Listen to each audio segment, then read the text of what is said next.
بات کہے گی وہ حق. اچھا میں اس کی ایگزامپل دے دوں بچوں کو سمجھانے کے لیے زمین ساکن ہے یا نہیں, پھر میں آتا ہوں فضل مبین کے اوپر.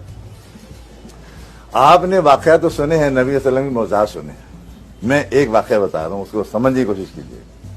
واقعہ یہ ہے کہ نبی کریم صلی اللہ علیہ وسلم کے ساتھ مولا علی بھی تھے رضی اللہ تعالیٰ عنہ, اور ایک مقام پر آپ نے نماز پڑھ لی اثر کی, مولا علی نے نہیں پڑھی تھی. مولا علی کے دانے پر آپ سر رکھ کر آرام فرما رہے تھے. اتنے میں سورج ڈوب گیا. سب جانتے ہیں نا واقعے کو. حضور نے سورج کو دوبارہ نکالا. اب اس چیز کو سائنٹیفک میں سمجھا رہا ہوں اگر بچے سمجھ لیں. نبی کریم صلی اللہ علیہ وسلم کیا سائنٹسٹ نہیں ہے؟ اس میں تو کوئی شک ہی نہیں. یعنی سائنٹسٹ تو ہم پہ بہت چھوٹی چیز ہے یار, وہ اس سے بہت بڑی چیز ہے. لیکن میں بچوں کو سمجھانے کے لیے یہ بتاؤ تو سائنٹسٹ کیا سائنٹسٹ. دیکھیے جب وہ یہاں کھڑے ہوئے ہیں اور سورج ڈوب گیا, نظر نہیں آ رہا, بالکل ٹھیک ہے نا, رائٹ. اب انہوں نے ریموٹ کنٹرول دیکھیے گا, ریموٹ تو آج جادو ہے نا. میرے آقا کی انگلیاں دیکھیے آپ, انہوں نے ریموٹ سے اوپر لائے. تو he has controlling power of sun. Controlling power of sun important یہ ہے. اس وقت جو چیز موو کر رہی ہوتی ہے اس کو ٹو اور فرو کر سکتے ہیں. ایگزیکٹلی میں یہی کہنا چاہ رہا تھا. ٹھیک ہے, یہی کہنا.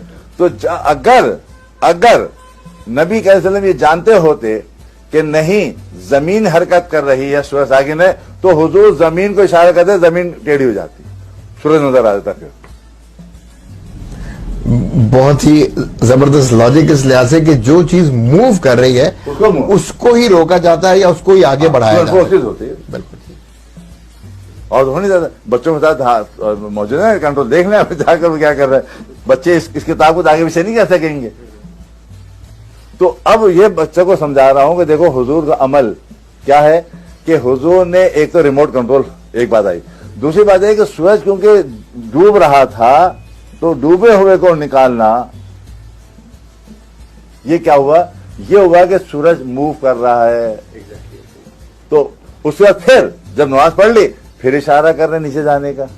یہ زمین کو بھی یوں کر سکتے تھے, زمین ہو جاتی تو بھی سورج ہو جاتا. تو انڈرسٹینڈ مائی ڈیئر فرینڈس کہ قرآن حدیث کو سمجھو ذرا.